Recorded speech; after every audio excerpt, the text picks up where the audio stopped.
Hey, church. My family and I just got back from a little trip out to Colorado, Colorado Springs, precisely. And there's something about being in the mountains that causes me to be even more mindful of God. So I thought I would do a little lesson here about why the mountains cause me to be more mindful of God. And I put together a little list, just three points. I have more, but I didn't want it to be too long. So I have three little points for you. Reason number one of why the mountains cause me to be more mindful of God is this. Simply the size of the mountains causes me to be more mindful of God. The size causes me to consider, if the mountains are this big, how big is the creator of the mountains? What an amazing thought. Psalm 65 verses 5 through 7 speaks of our mountain creating God. It says this: "By awesome deeds you answer us in righteousness, O God of our salvation. You who are the trust of all the ends of the earth and of the farthest sea, who establishes the mountains by his strength, being girded with might, who stills the roaring of the seas, the roaring of their waves, and the tumult of the peoples." Now, in these verses, David creates a juxtaposition between the gentleness and how personal God is with his incredible power. He places those against one another. And look again what he says. David says, "You answer us. You answer us. Us who are small. Us who are nothing compared to you. You answer us." You, who David then says in verse 6, establishes the mountains by his strength. Now, how can I possibly be in those mountains that God created and not be in awe of, one, that there is a God who can create something like that effortlessly, and two, that same God who created the mountains created and cares for me? What a humbling thing. What a humbling thought.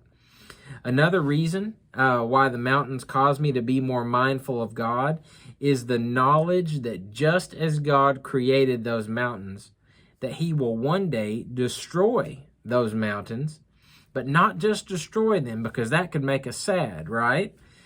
He won't just destroy them, but that he will destroy them, and then he will replace them with something better. Now that's an exciting thought. Listen to what Peter writes in 2 Peter chapter 3, verses 10 through 13. Peter writes, "But the day of the Lord will come like a thief," just like what we studied in Matthew chapter 24. "But the day of the Lord will come like a thief, in which the heavens will pass away." That's the heavens, meaning the sky, everything we see in the sky, space, everything there will pass away with a roar. It'll be loud. "And the elements will be destroyed." That's everything that we see, everything that we see here, the earth, the mountains, the sea, everything. That's all the elements.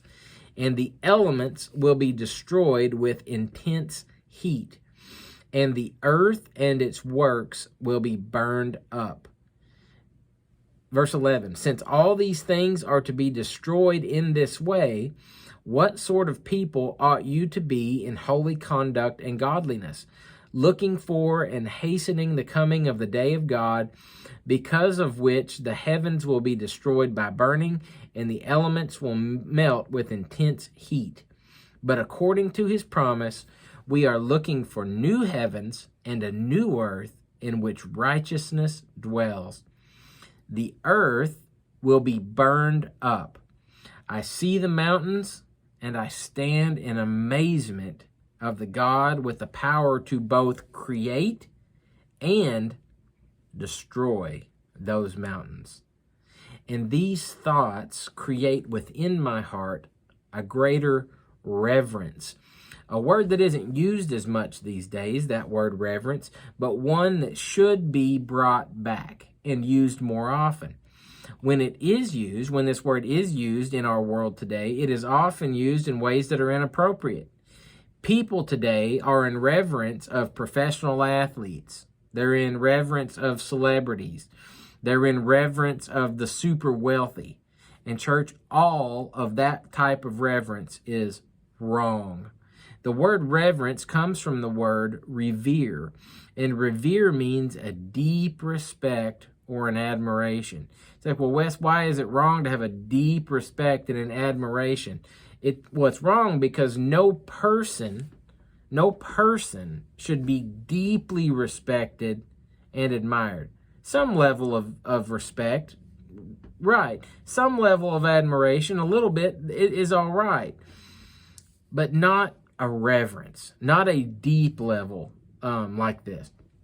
Because they are, after all, a person. One of the best verses in the Bible, James chapter 5, verse 17, James says this: Elijah was a man with a nature like ours. You know what James is saying here? He's saying Elijah, to the Jews especially, he's saying Elijah, as impressed as you are with him.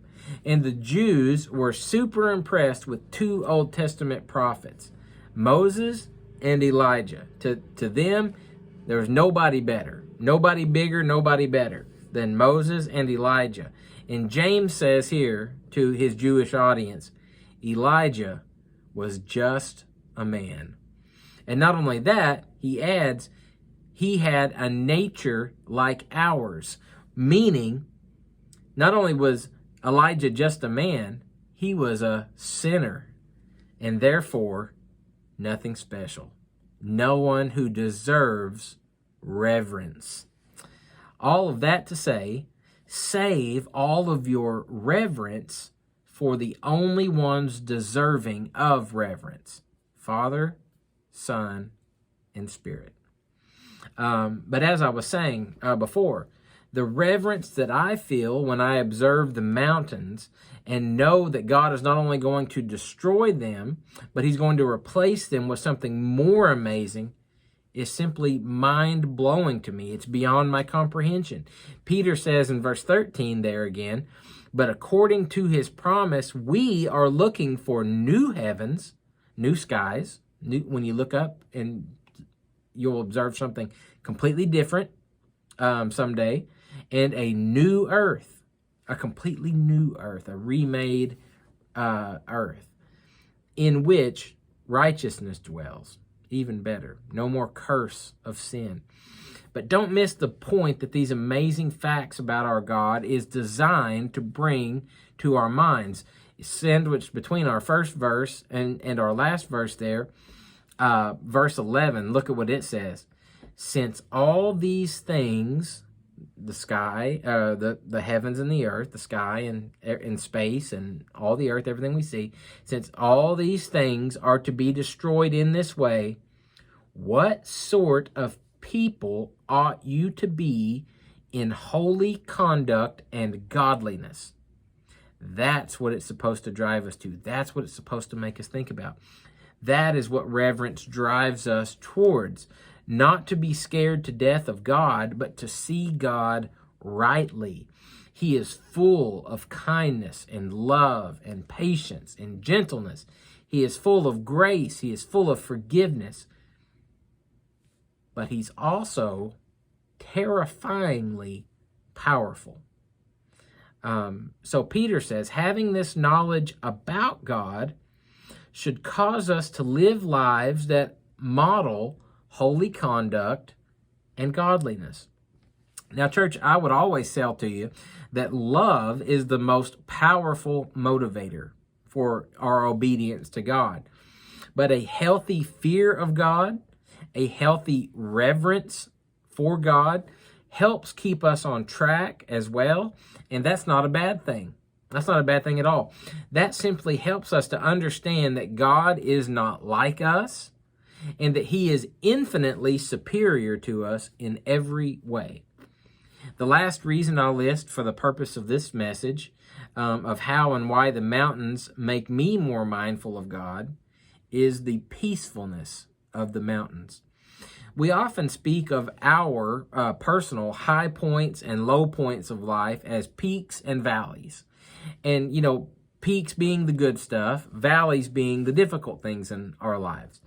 And that analogy makes sense to us, and it works as an analogy for different times, different seasons in our lives. But biblically speaking, both valleys and peaks are good. Psalm 104, verses 10 through 13 says this about our God. He sends forth springs in the valleys. They flow between the mountains. They give drink to every beast of the field. The wild donkeys quench their thirst. Beside them the birds of the heavens dwell. They lift up their voices among the branches. He waters the mountains from his upper chambers. The earth is satisfied with the fruit of his works. Mountain valleys, those great big valleys that can only exist with mountains, mountain valleys are amazing places. So are the mountain peaks. They are each uniquely different, but no less amazing one or the other. And how incredibly peaceful those valleys can be. The sound of nature, the wind through the trees, the flowing water, the sounds that the animals make, the birds singing in the branches.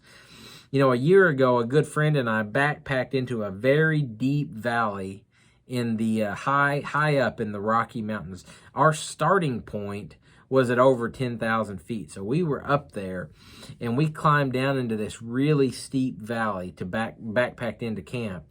And to be there for a couple nights in a little tent, no phones, no man-made noises of any kind, nothing electronic. It doesn't just feel like you're in a different place when you're in a place like that. It feels like you're on a different planet. It is completely alien to the lives that most of us lead day to day. And even though God's creation has been corrupted by the curse of sin entering the world, in those mountains, in those valleys, God has maintained a peace there that can still be experienced. And it can especially be experienced by those who honor him and give him the glory when they are in those places. It's the same peace that Paul speaks of in Philippians chapter 4 and verse 7, that peace of God which surpasses all comprehension, that Paul says guards your hearts and your minds in Christ Jesus. The good news is that we don't have to make a trip to the mountains to experience any of these godly benefits either. These same godly benefits can be experienced here, right here where we're at, by watching a sunrise or a sunset, by looking at fields, observing fields of grain, by observing the play of a child.